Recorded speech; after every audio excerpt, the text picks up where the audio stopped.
ચાલો સમાચારોમાં તરફ આપણે આગળ વાત કરીએ ધરમપુરની તો ધરમપુરમાં એક આઈટીઆઈ જે છે તે કૌશલ્યનું ત્યાં એક ઉત્તમ ઉદાહરણ ત્યાં બન્યું છે.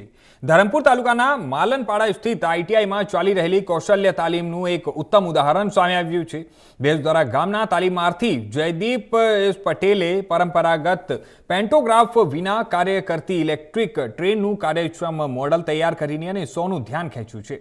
આ મોડલમાં ટ્રેનને વીજ પુરવઠો આપવા માટે જમીન આધારિત કંડક્ટિવ ટ્રેક અને કંટ્રોલ સર્કિટનો ઉપયોગ કરવામાં આવ્યો છે, જેના દ્વારા ટ્રેન સુરક્ષિત અને સતત રીતે સંચાલિત થાય છે. તાલીમાર્થીએ ડીસી મોટર, પાવર રેગ્યુલેટર અને ઇલેક્ટ્રોનિક કંટ્રોલ બોર્ડનો ઉપયોગ કરી અને ટ્રેનની ગતિ અને દિશા નિયંત્રિત કરી છે. વાયરલેસ સ્વિચિંગ સિસ્ટમ દ્વારા ટ્રેનને ચાલુ બંધ કરવાની પણ વ્યવસ્થા કરવામાં આવી છે અને આ પ્રોજેક્ટમાં ઉર્જા બચત, ઓછો ખર્ચ અને સુરક્ષિત સંચાલન જેવા ટેકનિકલ મુદ્દાઓને પણ પ્રાથમિકતા આપવામાં આવી છે.